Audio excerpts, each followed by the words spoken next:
welcome to the show. I'm very glad that you're here today. I'm going to try to slow down a little bit because sometimes I talk too fast and people understand it, but I just start to panic. I don't know. It's like a weird physiological thing. Today we're talking about technical fouls. What is a technical foul? I'll tell you what a technical foul is. It is for a violation, not in game, not while you're playing basketball, or unsportsmanlike conduct. So these are fouls that happen that are not related to the game of basketball. These are things that you can avoid. This is a big one. Things you can avoid. These are things that don't just happen in everyday play. These are mistakes that are voluntary. And that's why I want to do a video on technical fouls, because I'm noticing a lot of technical fouls in basketball, and these are totally unnecessary. I relate them to free throws. If you can nail your free throws, focus on nailing your free throws. That is such an easy thing to do. Get good at free throws. And then the other easy thing you can do to support your team is not get technical fouls. Control your emotions, know the rules of the game, and don't be stupid. So I wanted to talk about technical fouls, who's getting them, what types there are, and my favorite technical fouls that have ever happened. So, like I said, it's for a violation or unsportsmanlike conduct. There are team technical fouls, which is called a bench foul, which an entire team can get. I thought that was kind of interesting. One of the examples they gave for a team technical foul is a bunch of players link arms to block another player from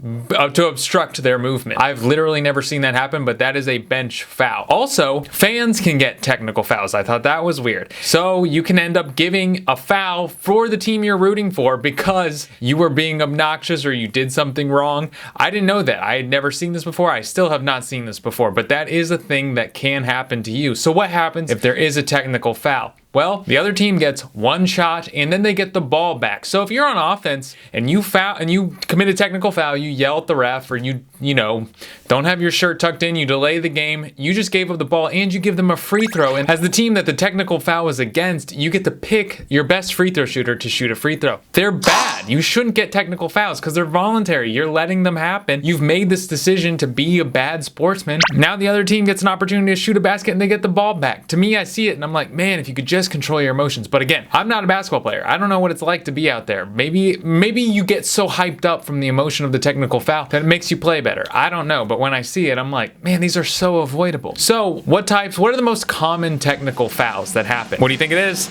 Yelling at a ref, of course, a player yelling at a ref. The second technical foul is a coach yelling at a ref, and that's just unexcusable. You're not even on the court. That would bother me if I was a GM and my coach was getting technical fouls and maybe losing games because of technical fouls. I wouldn't like it very much. Then the next is taunting. The too small never gets taunting calls, but if you stare down a player, if you stand over a player, you're going to get a taunting call and you're going to get a technical foul. That's just the way it is. I think we all know lots of players. I remember Cade Cunningham had a technical foul this year. All he did was stare. All he did was stare at a dude and he got a technical foul. So we're gonna go over really bullshit technical fouls too. So I have an example of this later in the video, so stick around. The next one is wrong number in the book. So somebody just had the wrong number of a player in the book and that's a technical foul. So that's like, I don't know who does that. I don't know who's responsible for that, but that's a technical foul. Also, the last one, hanging on the rim. Hanging on the rim is a technical foul too, and that is the 5th most common technical foul. So there's two types. There's an infraction, like a violation or something, like a delay of game, wrong number in the book. There's no fine for that. But if you have an unsportsmanlike conduct type technical foul, you owe, I think they said $1,000, but it can vary. It can be more, it can be less. So you owe money too if you have an unsportsmanlike technical foul. There's a financial incentive to stay in line. And one thing to keep in mind is once you have 16 technical fouls in a season, you are suspended for a game. And if you get 2 more technical fouls after that, every 2 technical fouls after that, you're suspended a game. So you're incentivized to not commit technical fouls because your team will lose you. So this season, I don't know when you're watching this, but this season is now 2022. Who had so many technical fouls that they had to sit out games? Trae Young and Luka Doncic both had to sit out games. Karl Towns, DeMarcus Cousins, who wasn't even a starter, and Joel Embiid all had to miss games. Trae Young and Luka actually had to miss 2 games because they had 19 and 18 technical fouls. These guys like to talk, they like to complain, they like to yell at the refs. I love both these players, but they both cannot control their emotions, so they had to sit out games. But again, maybe it hypes up the rest of the team in order to play very well. Again, I'm not crapping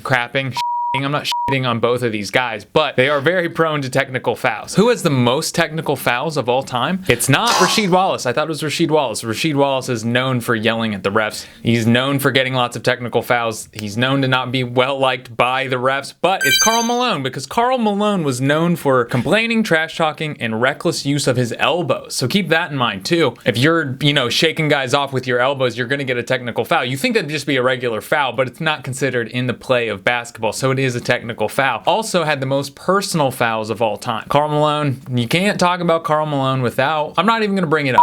Okay, so the first clip I want to use is a Kyle Lowry technical foul where he just throws the ball to the ref, and this was a big one. I don't know exactly why, but the ref gave him a technical foul. He literally just throws the ball to him. I think he thinks that Kyle threw the ball a little too hard, so he gives him a technical foul. And this is an example of a bullshit technical foul. That would finish him for the game if he picks up his second technical. All right, the next one, this one is like, people talk about this all the time. Chris Paul is going to be remembered for this. He calls out a player for not having their shirt tucked in and calls it a delay of game, and the ref listens to him and gives them a technical foul. People bring this up as an example of Chris Paul being a crafty, or if you don't like Chris Paul, a snake, a ratty player, but people talk about this play all the time, and nobody really talks about the fact that we're always talking about this play. So, here you go. Make this free throw. Well, Minnesota just got dinged for a delay of game. Minnesota, it's the second. It is a technical foul. Wild finish here in closing time. That free throw is good. All right, the last one, this is actually college. This is an NBA YouTube channel, but this is Chris Webber. This is what I remember about Chris Webber. I loved Chris Webber as a King, but this is like what he was known for. When he was in Michigan, at the end of the game, this was in the NCAA tournament, he called a timeout when they didn't have a timeout, and that is a technical foul. He walked in, the referee missed it. Webber brings it into the front court. They have no timeouts remaining. All he calls is too many timeouts. It's a technical foul. He called a timeout. Michigan doesn't have any. He got by with a walk. All right, thank you for watching this video. I hope that was fun for you. I hope you learned a little bit more about technical fouls and how they work. But yeah, thank you for being here. Kiss your dog. Love your mom. Goodbye.